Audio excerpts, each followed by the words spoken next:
Good morning po sa ating lahat. Ayan, isang magandang araw sa ating lahat. It's a brand new day and we welcome you today to our 153rd episode.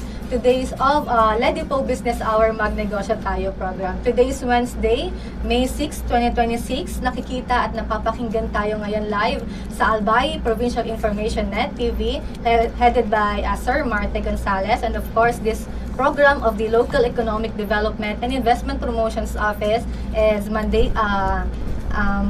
headed by our department head, Miss Jamie Estrada Ribaya. Dito sa Ledipo Business Hour po, layunin naming magbigay ng platform sa ating mga business owners, particularly dito sa Albay, upang makita ang kanilang produkto, services, and kung ano pa ang business na ino-offer nila, at upang makapagbigay ng inspirasyon sa iba pa na magsimula ng sariling negosyo. At ang programang ito po, ang Business Hour program, Magnegosyo Tayo program, is hatid sa atin ng Provincial Government of Albay, of course headed by our Governor, Honorable Noel E. Rosal. And muli po, nandito tayo live tayo ngayon dito sa Albay Provincial Information Net TV. Kasama natin dito on the side si Sir Chad and from the PIO. And we also have here with us Ma'am Nance, Ma'am Grace, and of course, I am Nefali Estepona. On behalf of Miss Jamie Estrada Ribaya, ako po ang iyong makakasama ngayon. Pero bago po natin ipakilala ang ating interviewing ngayon, sabay-sabay po muna nating panoorin ang mission, vision at mandates at kung ano ang serbisyong hatid ng aming programa para sa inyo. Ledipo Business Hour Magnegosyo Tayo, every Monday and Wednesday 10 o'clock a.m. to 11 o'clock a.m. Grow your business in the province of Albay. We are eager to serve and excited to assist you. The Local Economic Development and Investment Promotions Office is mandated to facilitate, prepare, coordinate, and execute local economic development and investment promotion policies, programs, projects, and activities in compliance with DILG Memo Circular Number 2010-113. Mission of Ledipo Albay aims to promote the economic development and investment opportunities in the province of Albay through its various programs, projects, services, and activities. Ledipo Albay envisions to make the province of Albay the most preferred investment destination by providing a welcoming environment that provides ease in doing business, effective mechanisms, accurate and timely business information, and assistance to potential investors and partners. About the services.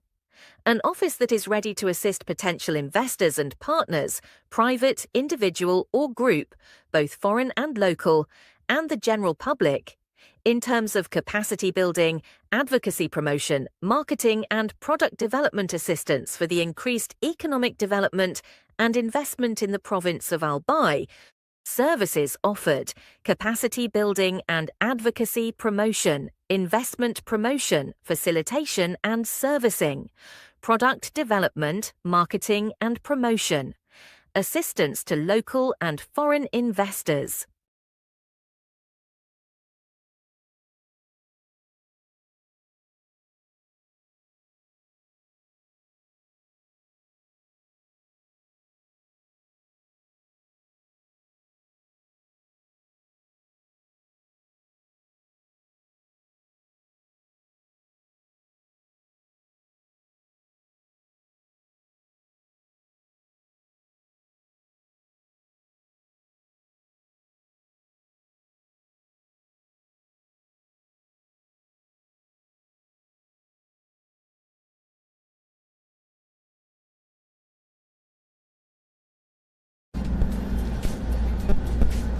Muli nga po kaming nagbabalik. Muli po isang magandang araw sa ating lahat. Sa mga kaka-join lamang po, pwede nating i-share o mag-comment.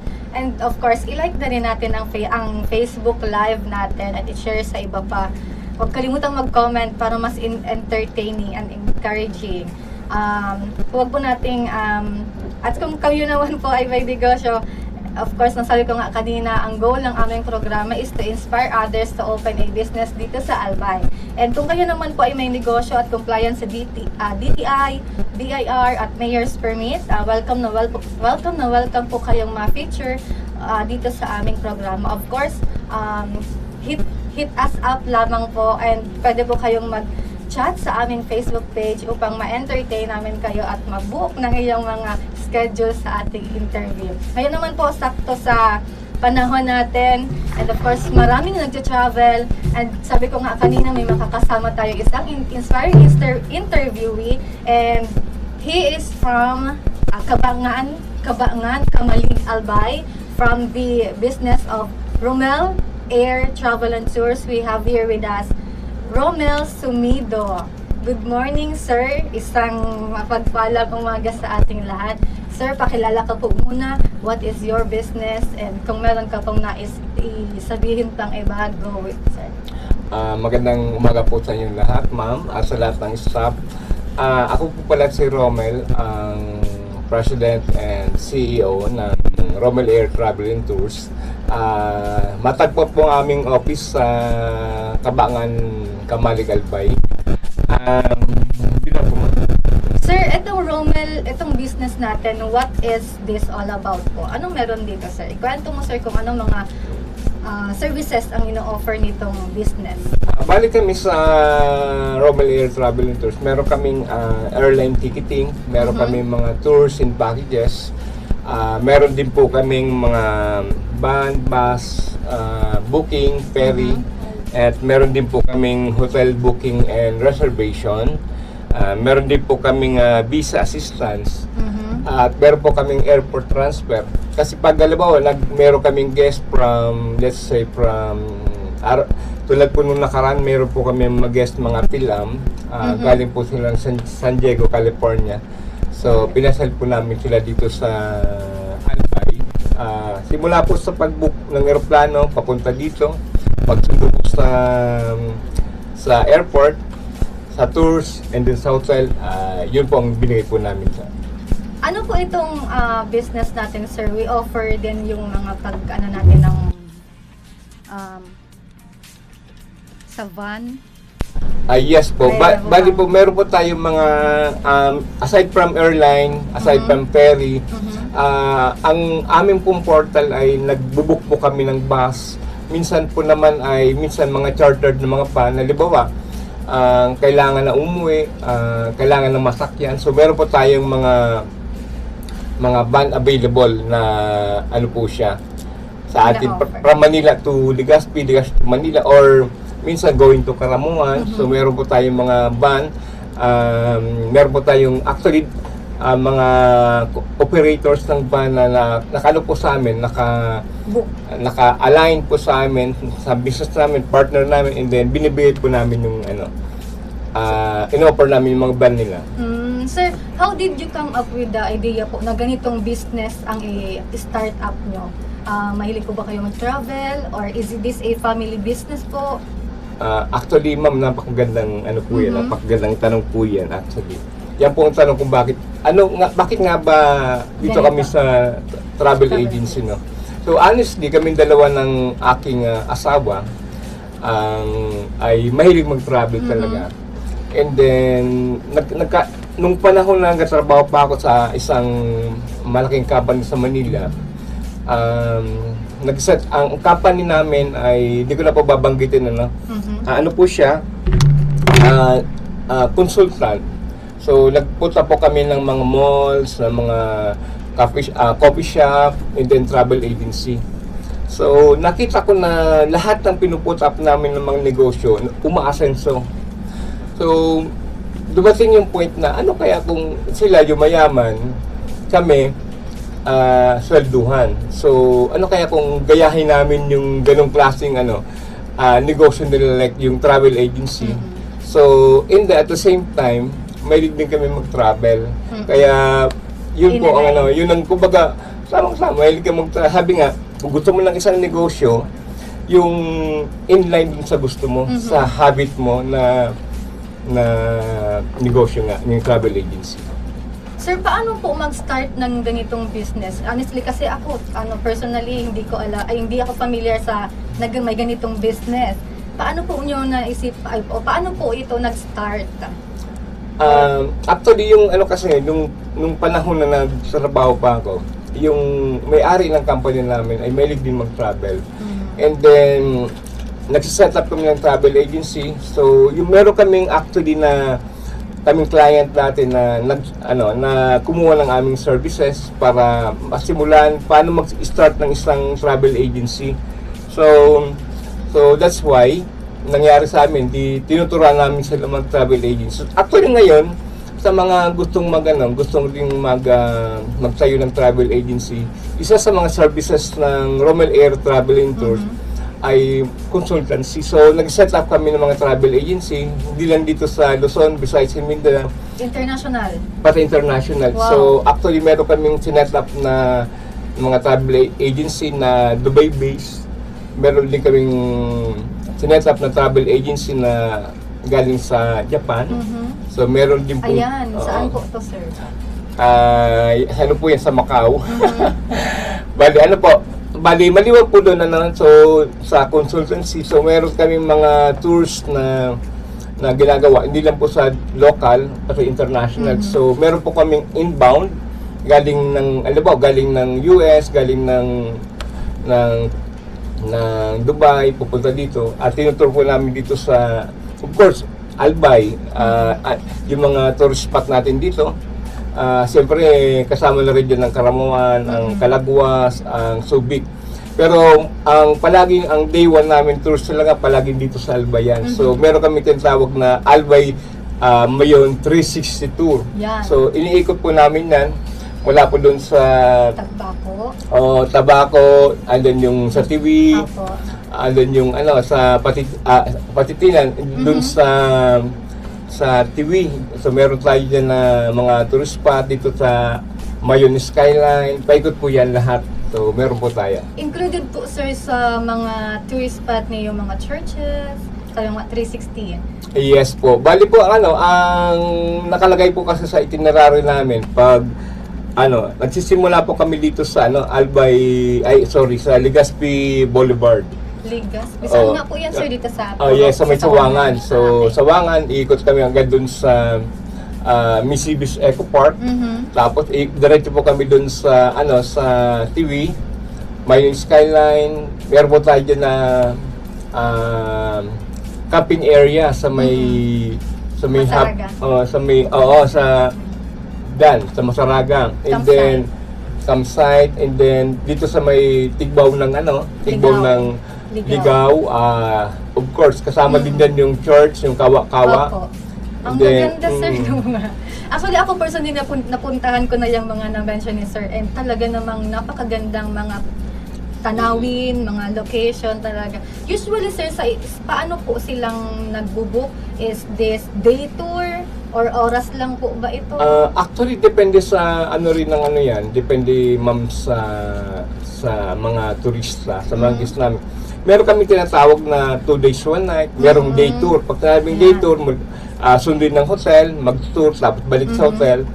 Day tour po yan. Pero meron naman po kaming mga packages na 2 days in 1 night. Let's say, for example, 2 araw at 1 gabi na may hotel accommodation. So, yung 2 tour, yung first day po kasi minsan ninahati namin yan sa 2 araw yung Albay Tour. Halimbawa, dito, yung may tawag po kaming East Coast saka West Coast, no? So, yung lahat ng nasa tourist destination ng East Coast, 1 day po yun. At meron din pong West Coast. Hanggang diretso po yun ng Piduran, dun po bandang Ligaw area, dun sa may Libon, dun po ang Albay Sakano. Ang ganda ng ganitong business, sir, kasi naiikot niya yung mga tanawin dito sa na-feature, na-highlight yung mga local tourist destination natin dito sa Albay. Yung mga yung kunwari may mga first timer na nagta-travel dito sa atin, ano po yung mga ma-recommend mong services niyo para sa kanila? Actually, magandang tanong yan, ma'am. Bali, ang Romel Air naman po, meron po tayong mga guests na tinatawag mga inbound guests papunta po dito. So, ang anong services na pwedeng namin ibigay? Unang-una, yung airline ticketing. So, yung mga galing sa ibang bansa o galing Manila, so kami na po mag-book hanggang dito sa Daraga. And then pagdating ng Daraga, meron po tayo mga service na susundo.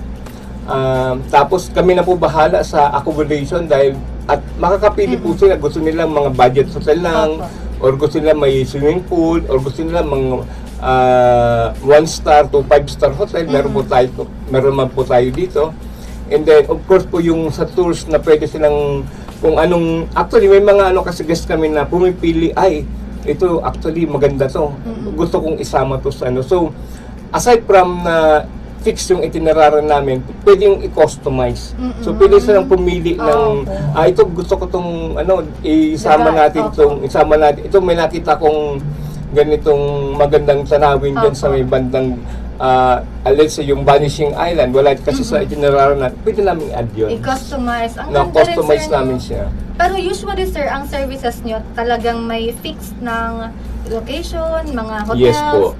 Pero sabi nga ni sir kanina, pwedeng i-customize based sa mga, kasi sir, sa internet, no, marami ka nang masasearch na ang magandang tanawin, where to go sa mga, and yun pa din nila yun isingit sa mga itinerary nila, maidagdag, and Yes, dito sa Romel Air Travel and Tours, maaari din po itong ma-customize.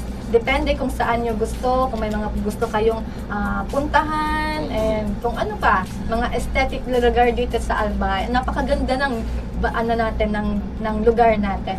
Sir, ano po yung kailangan i-secure na documents bago maging isang owner ng ganitong business? Kami po actually, unang-unang talagang kailangan kunin mo ay kumuha ng DTI permit. So, we have to secure na may DTI permits ka.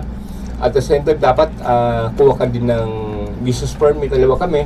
And then, dapat, yun talaga, kailangan of course, reapply, mag-renew ng permit mo. Of course, yung yung mga tao mo dapat accredited ng DOT. Pati yung company, yun po. At yung mga mag-claim naman, at tatawag dyan, magpapabook sa inyo, sir, ano yung mga kailangan nilang documents para mag-book sila sa inyo? Actually, ma'am, unang-una, inaalam po namin kung Filipino or foreigner. Kasi minsan, meron tayong mga charges na, sa Kagsawa, meron po doon na, pag foreigner, medyo, hindi lang po actually ay Kagsawa, kahit sa ibang lugar, let's say for example lang Bohol, Cebu, or kahit sa banda, pag foreigner kasi inaalam namin, kinukuha namin yung copy ng passport para malaman namin talaga kung foreigner or hindi. Kasi may iba ang charges ng mga tour operator natin pagdating sa foreigner, medyo mataas ang konti kumpara sa local. Kasi siyempre, sa entrance ay 100, sa foreigner, sa local is only 50 or 75. So, maliban po dyan, maliban ng yun lang po actually. And then, of course, yung payment sa payment sa tour. Kasi, una po namin na minsan may kasamang, siyempre, airline tickets. Ang ibig sabihin niyan, unang binubook namin yung airline muna kasi pag hindi binook yung airline, tumataas siya. Every 9 seat, tumataas siya. Tapos, of course, yung hotel, and then, saka tour operators na. Yun po. Nasabi mo, sir, yung payment kanina, na-curious tuloy ako. Kapag magpabayad po yung mga nag-book sa inyo, ahead po ba or kahit kapag nag-meet na?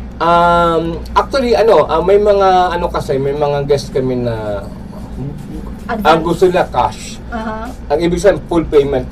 Pwede naman na 25% muna. So, pwedeng installment kasi may mga gusto mag-travel kasi kasi yung iba tinutulungan namin na gusto mag-travel pero kulang pa yung budget. So, ginagawa namin, sige, pwede po tayong installment muna. So, i-book po muna natin yung yung aeroplano, tapos sunod naman after 1 month yung hotel, and then kahit yung last na yung tours. Kasi yung mga tour operator naman walang problema, pwede sila magbayad ng pwede sila magbayad ng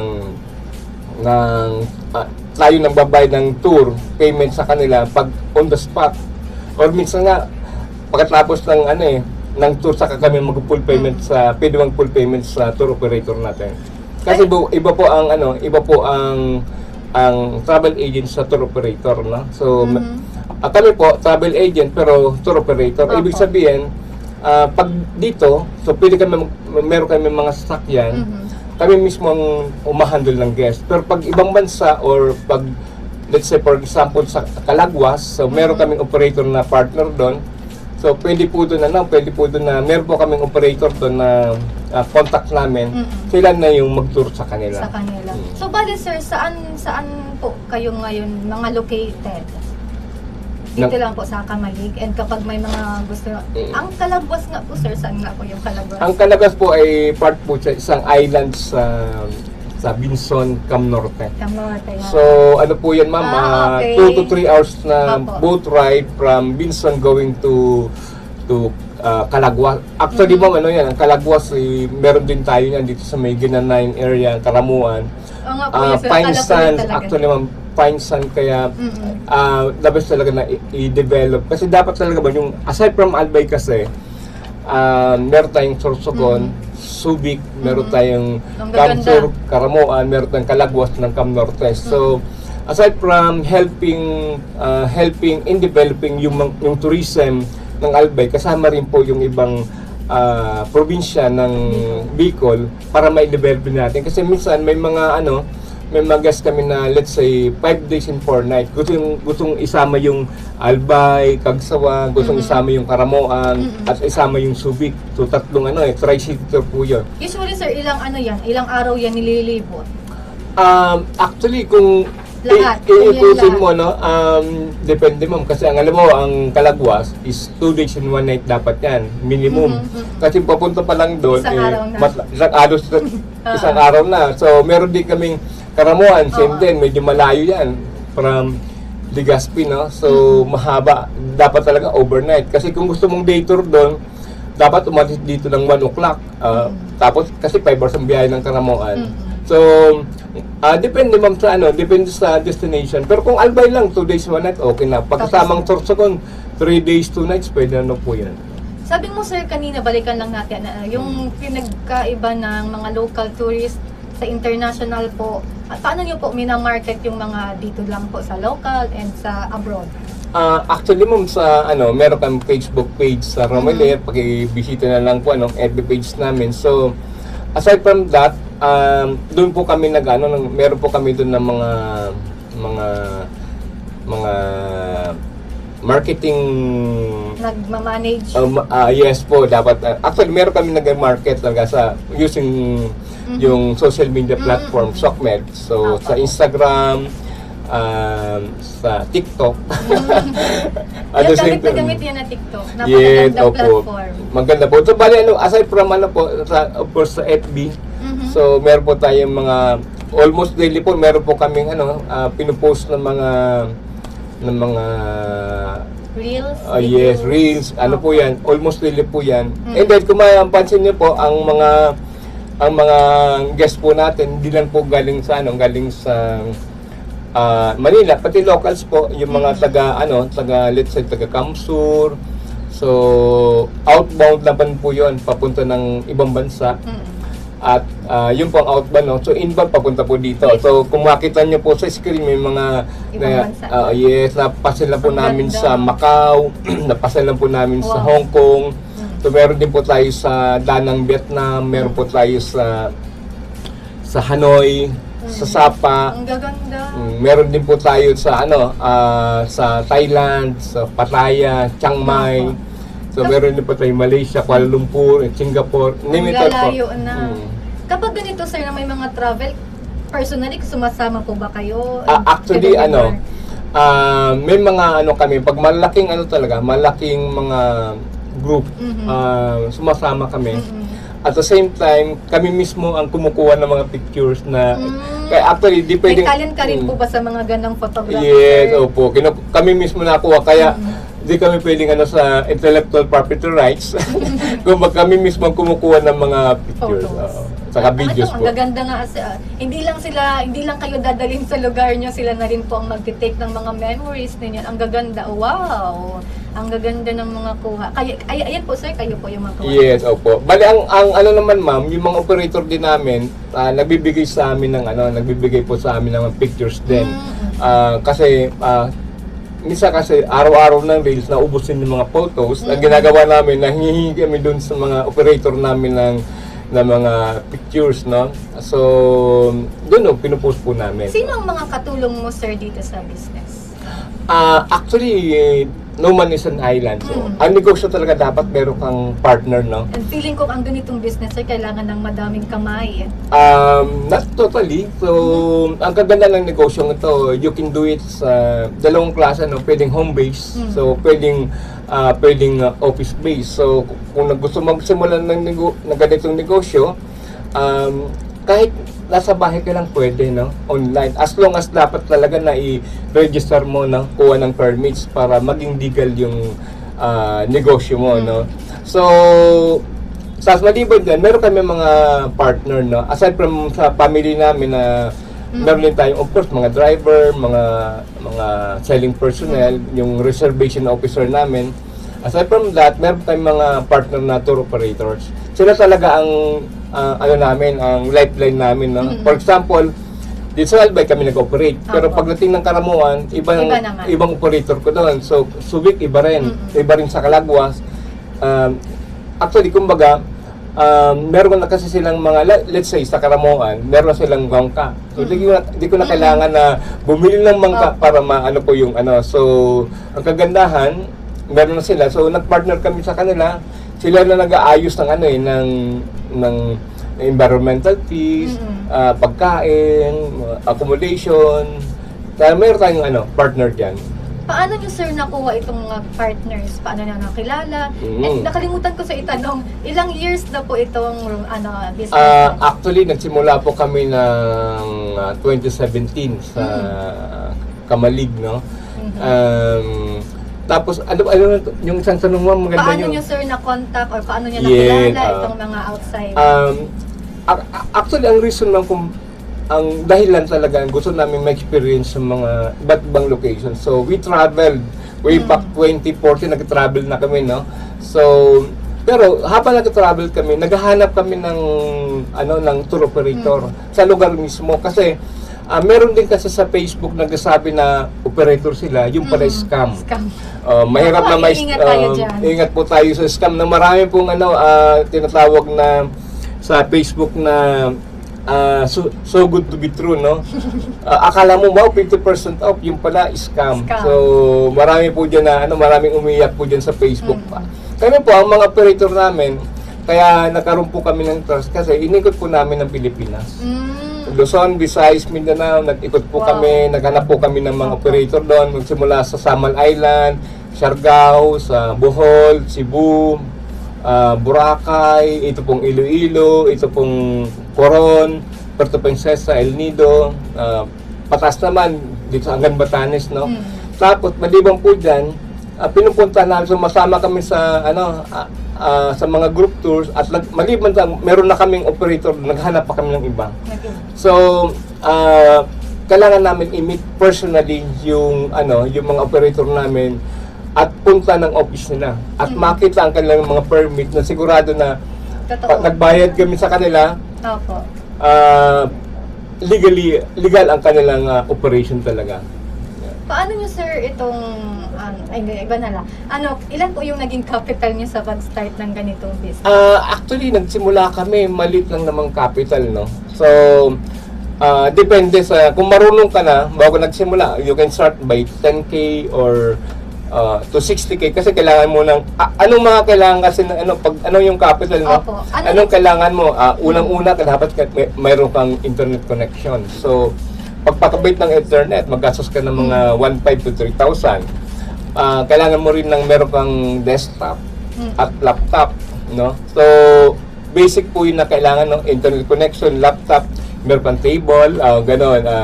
Kahit sa bahay lang, actually meron na yan actually, you can book man using cellphone So, medyo high-tech na ngayon ang mga cellphone ngayon. You can do the tour package naman kahit sa cellphone na, and then submit mo sa submit mo sa guest mo yung tour package.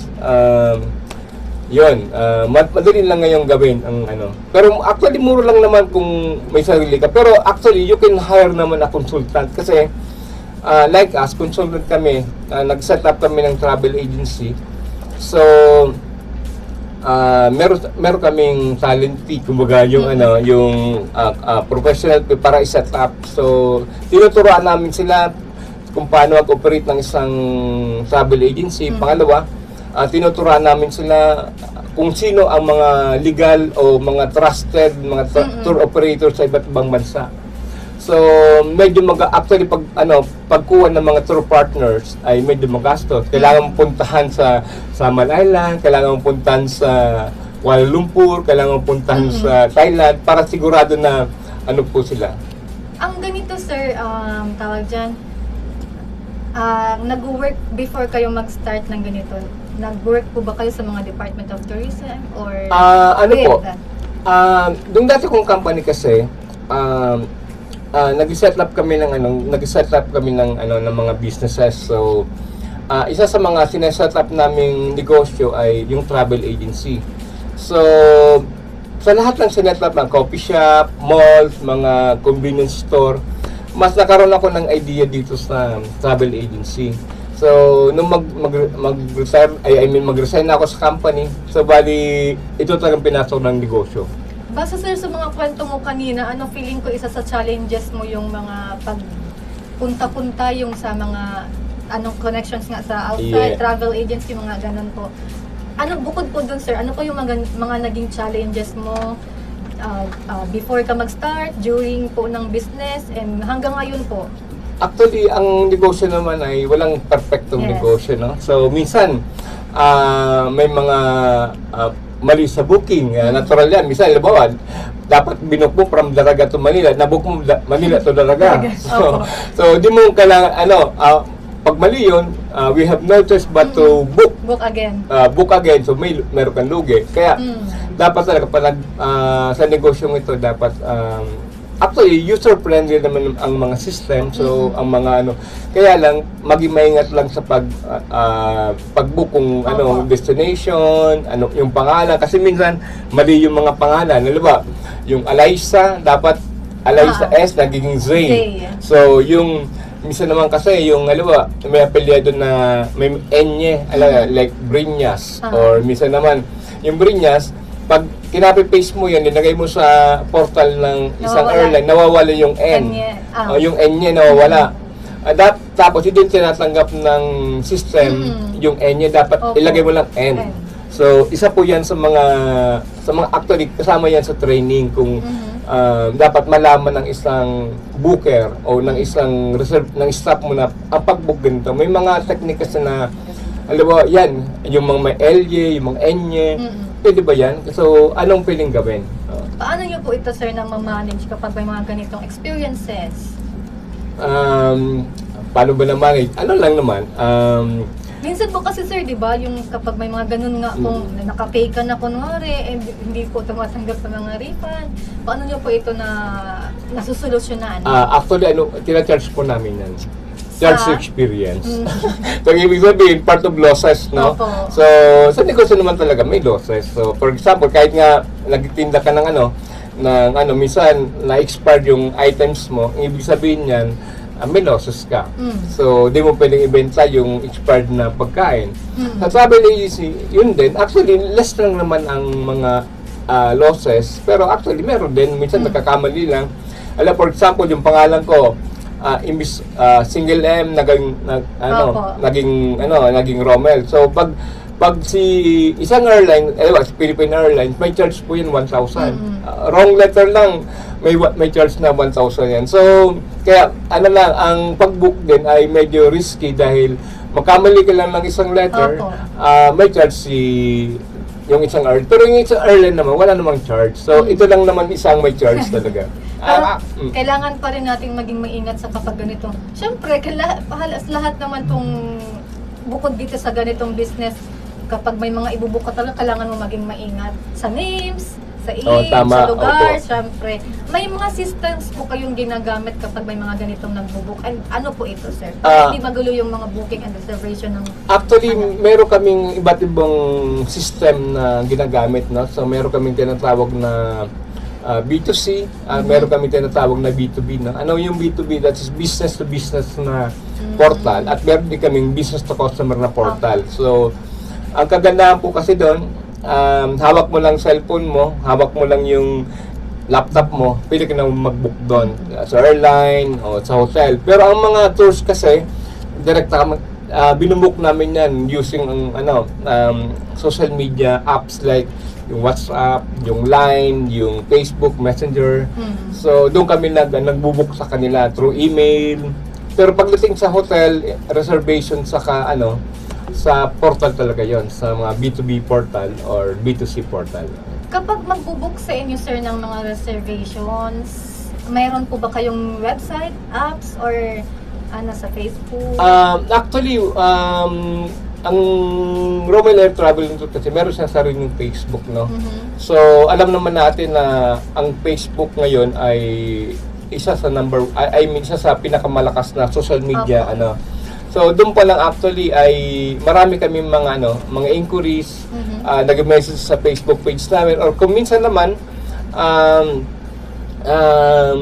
direkta sila nag-message sa akin para mag-book, especially yung mga kaibigan ko.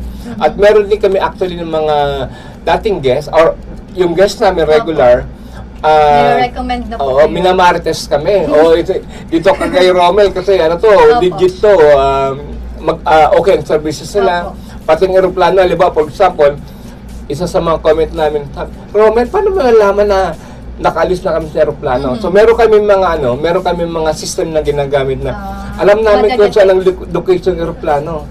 Alam mo, nasa taas ng Karamuan, nasa taas ng Vietnam. So alam namin kung anong oras darating kasi minsan delay ang mga aeroplano. So yung tour operator namin doon, meron silang mga driver na susundo sa airport. So it means dapat pagdating ng guest, dapat andun na rin yung mayroon kasi mauna yung guest kumpara sa sa masusundo. Parang bad shot po yun sa... Kaya ang ginagawa namin, sila mismong tinatawagan namin, meron kami apps na ginagamit para makita talaga yung location ng mga customer namin. Opo. Kapag ginasagin itong business, sir, may mga training din po kayo. And ang course mo, sir, nung college, medyo malayo, I am actually... Pero dahil mahilig ka nga po sa travel. I am, kumbaga, sa BU ako nag-graduate, Buseng, sa Buseng. So, civil engineer CE. Pero dahil nga sa mas gusto ko yung gusto ko lang maglamyer na.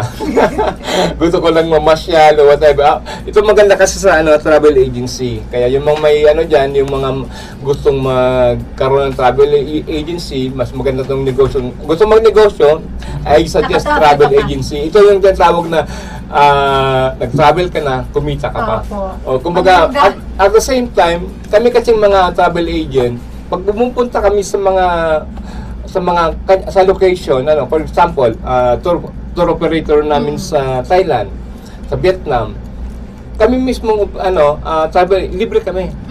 Kumbaga may grupo ka, kumbaga kumita ka kumita ka sa negosyo mo, sa pagpapatur, libre ka ba dun sa sasakyan kasi nga ikaw nag-organize. Pati yung mga tour operator namin, sabi nila, Sir Romel, punta ka rito sa amin.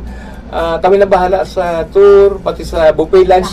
Libre na. Actually, libre talaga. Alam mo sa El Nido, pag napunta kami, 3 times na kami babalik-balik dyan.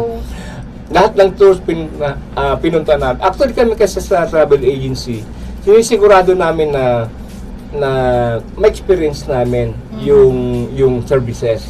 Kasi mayroon kasi mag-recommend ng isang tour packages na hindi mo alam. Hindi mo na-experience. For example, parang nagtinda ka ng sabon. Sabi, ay, pampuputi ito. Talagang puputi ka. Pero, hindi mo naman bakit may itim ka, ma'am? Parang hindi mo in-apply. So, mahirap pagsabi. magbenta ng isang bagay na hindi mo na-experience pa. Kumbaga wala kang ano. Sa travel agency kasi, mga travel agent, actually meron kami mga customer na mabusisi, ano? Tatanungin sa'yo detalyado. For example, ma'am, pupunta kayo ng ilang oras pagpunta from El Nido to Puerto o Puerto to El Nido. Kung wala kang experience diyan, di natin malaman ang kung ilang oras. Pero kung na-experience mo, alam mo, ilang oras sa van, ilang oras sa bus. Matatansya mo na rin. Tansya mo. Saka pati yung kagandahan ng lugar. Di ba ang layo ng biyahe? Maganda bang El Nido? Kung di ka nakapunta sa El Nido, mahirap ibenta. Opo. Kung na-experience ko, ang ganda ng El Nido, ang ganda ng Albay, ang ganda ng Misibis, ang ganda ng... Kumbaga, dapat nakapuntahan mo para mabenta mo. Kasi mahirap magbenta ng isang bagay na di mo na-experience pa. Hindi mo masabing maganda ang lugar kung hindi ka pa mismo nakapunta. Yeah. Kaya kami sumasama kami, nag-tour kami, sumasama kami sa mga tour namin para ma-experience namin at sisiguraduhin namin na yung mga guests namin ay maayos yung kalagayan nila sa pagtutour, yung may susunod sa kanila. Yung hotel nila, bago sila pumunta, nauna na kami kung okay ba yung tulugan. Sine-check namin kung baka may ipis, wala. So, pinupunta na in advance. Siyempre kasi sa inyo yan magre-reflex kasi sa inyo yan nag-book. So, kapag gusto nyo ng kapag kailangan nyo ng kasi isama yun. Actually, pwede mo. Actually, meron kaming mga freelance na sales manager. No? Ginagawa nila, nagbubuo ng group. No? Pagbuo ng group, punta ng Thailand. So, dahil ikaw nang nag-refer sa amin, so binibigyan namin ng kumbaga talent fee. Or minsan, libre namin ng aeroplano, sumama lang siya, ikaw nang bahala dyan. Pero free naman sa accommodation, aeroplano, pagkain. So, pero meron siyang group na kasama. So yun ang isa sa mga meron kami mga freelance manager para siguraduhin na makabuo siya ng grupo, and then pag sumama siya, libre siya. Marami din yung perks nung kapag kasama kayo sa travel niya, sir. And sir, kapag may mga gustong mag-open ng ganitong business or mag-open ng iba pang business, ano po ang maaari mong ma-share na advice para sa kanila? Actually, ma'am, my advice ko lang, kung sabi nga sa Philippines actually, o sa mundo, alin daw yung medyo nakakangat sa buhay, yung employee or employer. So, sa paningin ko lang po hindi ko yung iba, sa paningin ko, mas maganda maging employer. Unang-una, nakatulong ka na sa pag-create ng employment. Pangalawa, medyo mataas ka talaga ang kita ng employer, no? Kumpara sa employee. So, pangatlo, of course, maganda rin na may negosyo ka dahil hindi ka naasa sa gobyerno. Kumbaga, hindi ka naasa sa kung ano man ayuda. So, kasama kami sa tumutulong sa gobyerno, nagabayad ng tamang buwis. Yes. Nakatulong tayo ng negosyong ito. Ang negosyo ito nakatulong sa pagbayad ng buwis, pagbayad ng mga tao. Kasi ang negosyo ng travel agency ay parang may chain effect. So, pag nagpabook sa amin, kasama yung mga restaurant na kikita. Domino. Sasama yung mga gumagawa ng mga bracelet o yung mga local products na bibigyan natin ng hanap buhay yan. Tapos pag kumain sila, pumasok sila sa isang mall o restaurant, bili na kung ano-ano, pasalubong, nakatulong tayo sa local economy. So, ang ganda. I suggest talaga na kung sa negosyong ito, advice ko lang, kung sabi nga, magsimula ka ng the soonest. Kasi ako, nagsimula kami, lately lang. So, sayang yung time na sana, ginawa na namin. Ang ganda ng ganitong business kasi sabi nga ni Sir kanina, madaming sanghay yung naaabot na tutulungan nitong ganitong business. And Sir, sobrang bitin yung mga usapan. Marami po sana akong gustong itanong, pero kailangan na nating i-end ang ating program. Muli po, ito po ang Business Hour Magnegosyo Tayo program on its 153rd episode. And maraming salamat na ito muna naming pasalamatan ng Provincial Government of Albay, of course headed by Governor Honorable Noel Irusal, and maraming salamat din po sa pagpapagamit ng studio sa Albay Provincial Information Net TV, of course headed by Sir Marteg Gonzales. And sir, bago tayo tuluyang mag-end, promote the business po, madalian. Sa lahat po ng mga gustong mag-travel, no? So, local sa international, ano po kami, bisitahin po kami sa aming Facebook page na Romel Air Travel and Tours lang po. So, meron naman tayong mga promos sa airlines, sa hotel, sa mga tour packages po natin. So, pwede po kayong bumisita sa aming opisina sa Purok 5, Kabangan, Camaligalbay. Meron din po kaming branch sa Purok 3. So, pwede pong pumunta doon. Meron po tayo na opisina. So, yun lang po. Maraming salamat po sa oras ng pagbigay sa amin sa Romel Air ng pagkakataon na may promote, no, ang aming negosyo. Maraming salamat din po sir sa pagpapaunlak ng aming imbitasyon. Muli po nakasama natin si Sir Romel Simudo ng Romel Air Travel and Tours. At muli po, ito po ang Business Hour. At maraming salamat po.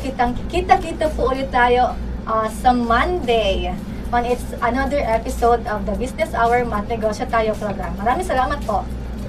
Thank you, ma'am.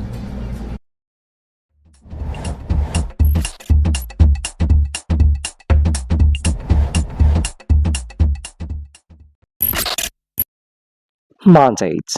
The Local Economic Development and Investment Promotion Office is mandated to facilitate, prepare, coordinate, and execute local economic development and investment promotion policies, programs, projects, and activities in compliance with DALJ Memo, Circular Number 2010-113. Vision. Laripo Albay envisions to make the province of Albay the most preferred investment destination by providing a welcoming environment that provides ease in doing business, effective mechanisms, accurate and timely business information, and assistance to potential investors and partners. Mission. Laripo Albay aims to foster the economic development and investment opportunities in the province of Albay through its various programs, projects, services, and activities. About the services. Local Economic Development and Investment Promotion is an office that is ready to assist potential investors and partners, private, individual or group, both foreign and local, and the general public, in terms of capacity building, advocacy promotion, marketing and product development assistance for the increased economic development and investment in the province of Albay.